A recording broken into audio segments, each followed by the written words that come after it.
Իդեալ համակարգը տեղաբաշխում է 1 միլիարդ դրամի գովազդային ֆոնդ նորակառույց բնակարանների բոլոր շահառուների միջև։ Յուրաքանչյուր ընտանիք կարող է ստանալ 500,000 դրամի սերտիֆիկատ, որը կդառնա ձեր առաջին քայլը բնակարանը երազանքի տուն դարձնելու ճանապարհին։ Ես իրեն կանչել եմ, որպեսզի իմ տանը այդ բակի աշխատանքները, չգիտեմ, ծառվի հետ կապված բան։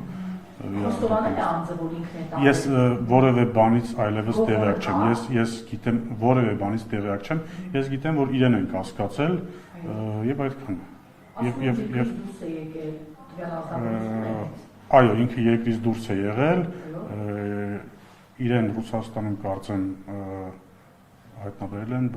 ձերբակալել են, տեղափոխել են այստեղ եւ երեք եմ ուղղակի այսպես իմացել, որ տարել են կալանքի, 2 ամսյա կալանքի են տվել։ Ամենակարևոր հարցը, փաստացի եւս մեկ անգամ կհիշեցնեք, որպես մեր հարցումներ ինչ էին տարել ձեր բնակարանը եւ ամենակարևորը։ Ես արդեն դա ասել եմ։ Բայց գողոնը հայտնաբերել։ Ես չգիտեմ, ես նորից եմ ասում, ես անգամ հիմա այն որ իրեն են կասկածում, դա դեռ չի նշանակում, որ այսինքն ես երևի հիմա ճիշտ կլինի լռեմ, որովհետեւ որևէ ձևով եթե ես մեկնաբանեմ, կլինի ինչ որ ազդեցություն process-ի վրա, այնպես որ չեմ ցանկանում որևէ ձևով մեկնաբանել, հիմա process-ը գնում է, տեսնենք ինչ կլինի։ Պարոն Հակոբյան, օրերս մամուլը գրել էր, որ դուք հատուցել եք պետհամարանիշների նկատմամբ եւ շատ ծանր եք տարել, որ 21-ից հետո պատգամավորներին այլևս պատգամավորական այդ հայտնի համարանիշներով, սերիաներով չկա, այլևս չի տրամադրվում եւ ասում եմ վերջինս դուք ձեր երթանկարժեք մեքենային այնպիսի համարանիշներ էր, որի տառերը ձեր անուն ազգանվանը դուք կարող եք նայել իմ հայտարարագիրը, տեսնել ինչ մեքենա է իմ մեքենան, ինչ պետհամարանիշներ են վրան։ Դուք բացեք իմ հայտարարագիրը, այնտեղ գրված է։ Հիմա գրված է 101 հայտարարագրում։ Խնդրում եմ, սխալվում եք, դուք նայեք, բացեք հայտարարագիրը, նայեք ինչ մեքենա ունեմ ես, իմ սեփական մեքենան։ Ես ունեմ Volvo Magnus-ի մեքենա, իմ սեփականը, ինչի մասին, որի համարները բացեք ինքներդ նայեք։ Դե ասում եմ, ես ասում եմ հաստատում եք 101-04 մեքենան, դա եթե այդ լրատվամիջոցը, որ դա գրել էր, կամ չգիտեմ լրատվամիջոցներ գրել թե ոչ, դա չի կարող լինել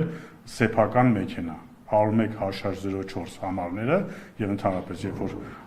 երկնիշ թիվը վերջում է համարների, դա սեփական մեքենա չի համարվում։ Այնպես որ ասել, որ դա իմ մեքենայի համարներն են, արդեն դա սուտ է։ Հիմա ինչպես է ձեր մեքենայի համարները։ Դե բացեք, հիմա ինչ ախր դուք լրագրողներով այ հիմա գրել են, չէ՞, որ դա իմ պետհամարիչներն են, չէ՞, բայց էլեմենտար խոչուշ բան չեմ առաջացնում, էլեմենտար բան գոյություն ունի 101-04 համարները չեն կարող լինել սեփական մեքենայի վրա։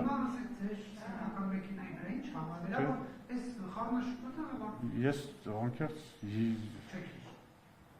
37-409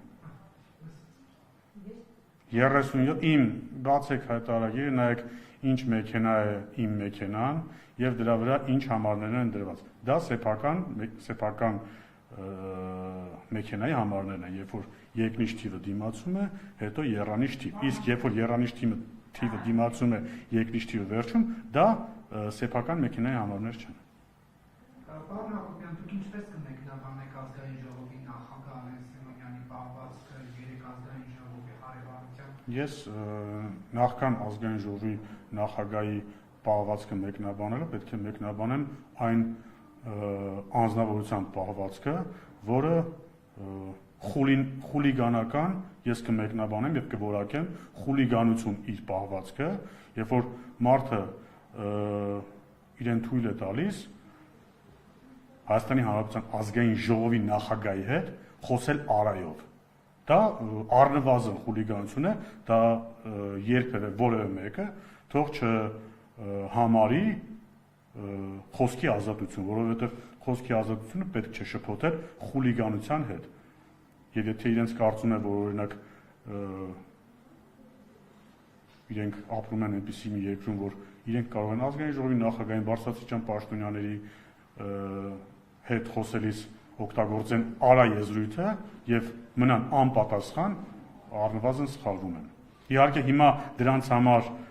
իրենց ծնոտին չեն ստանում, իհարկե հիմա այդպիսի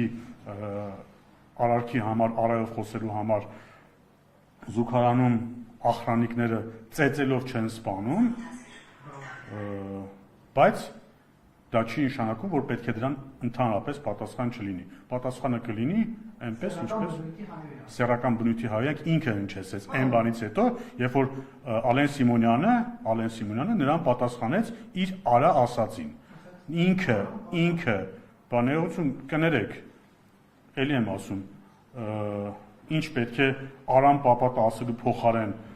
իր թիկնապահներին հրահանգեր տանեին զուգարանում գլուխը պատերին տալով, բռունցքով սպանեին, թե մի հատ ծնոտին խփեին, թե մի հատ, ինչպես երջանկահիշատակ Սեյրան Օհանյանը կարծեմ ասեց, բա Արամ Մանուկյան, Սերժ Սարգսյանին հայում ես, մի հատ, ինչպես? Սեյրան Սարոյանի, ներողություն, Սեյրան Սարոյանը, որ ազգային ժողովի անդոնից ասում էր, որ բա Արամ Մանուկյան, ուզում ես Սերժ Սարգսյանին հայես մի հատ ապտակել չուտես, թե պետք է այդպես գործել Ալեն Սիմոնյանը, որ այսօր էլ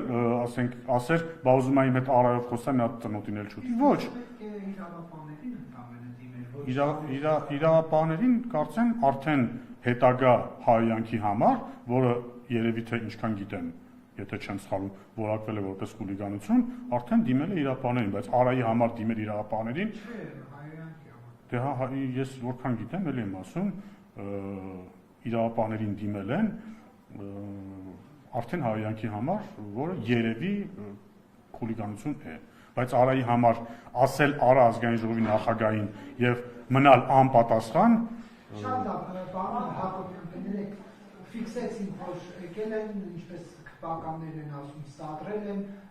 վիրավորել են ազգային ժողովի նախագահին, սեռական բնույթի հայանք են հնչեցրել եւ դրա համար պետք է այդ անձը օրինակ պատասխան տա, շատ լավ։ Ինչի համար պատասխան տա։ Իր պահվածքի։ Հայյանքի եւ խուլիգանության համար։ Հայյանքի եւ խուլիգանության համար։ Հիմա ազգային ժողովի նախագահ Ալեն Սիմոնյանը պետք է նաև ինքն իր կողմից հնչեցրած հայյանքի համար պատասխան տա։ Ես անկեղծ այդ տեսանյութը նայել եմ եւ այնտեղ չեմ լսել, որ ազգային ժողովի նախագահը հայ, բայց ազգային ժողովի նախագահը մի քանի անգամ իր տարբեր իրավիճակներում հայտնված պահվածքի համար ներողություն խնդրել։ Այնպես որ եթե դե ուրեմն այնպիսի բան չի արել, որի համար ներողություն խնդրի։ Ալեն Սիմոնյանը, դե ես չեմ լսել, հիմա ինչպես կարող եմ մեկնաբանել եւ ասել, որ Ալեն Սիմոնյանը պետք է ներողություն խնդրի, եթե ես ինքս չեմ լսել Ալեն Սիմոնյանի հայյանքը։ Հետաքրքիր գիտեք ինչն է, պարոն Հակոբյան, որ այդ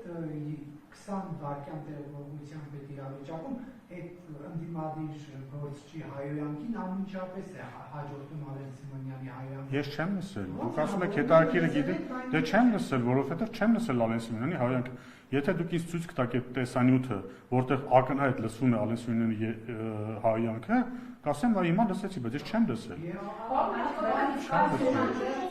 Պարոն Հակոբյան, այսուհանդերձ չեք կարծում, որ առհասարակ հանրային պետական պաշտոնյան կլինի վարչապետ, կլինի ազգային ժողովի նախագահ, նախարար, պատգամավոր, որը կապ չունի պետական բարձրաստիճան պաշտոնյան։ Պետք է շատ ավելի զուսպ, կոռեկտ եւ շատ ավելի ստրեսակային լինի նման տարատեսակ իրավիճակներում, քաղաքացիների հետ շփումներում կամ գուցե լրագրողների հետ շփումներում նաեւ, որպեսզի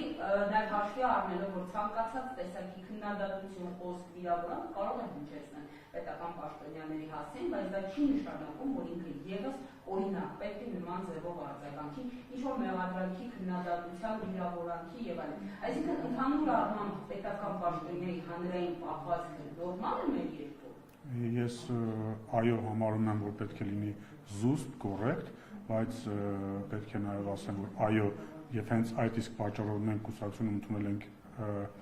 կանոնագիրքը, այդ բանի հետ կապված, հա, էթիկայի կանոնագիրքն ենք ընդունել, բայց եւ լինում են դեպքեր, երբ ուղղակի մարդը տրվում է էմոցիաների եւ իհարկե եթե այդ դրվագները այնպեսին են, որ ուղղակի կարելի է դրա համար ներողություն խնդրել եւ այնտեղ չկա որևէ հանցակազմ, որ կամ զանցանք, որ կարելի է օրինակ, չգիտեմ, դրա համար նաեւ պատասխանատվության ենթարկվել, մարդիկ ներողություն են խնդրում եւ այո, այնուամենայնիվ ես եւ մեր թիմը համարում ենք, որ այո, մենք պետք է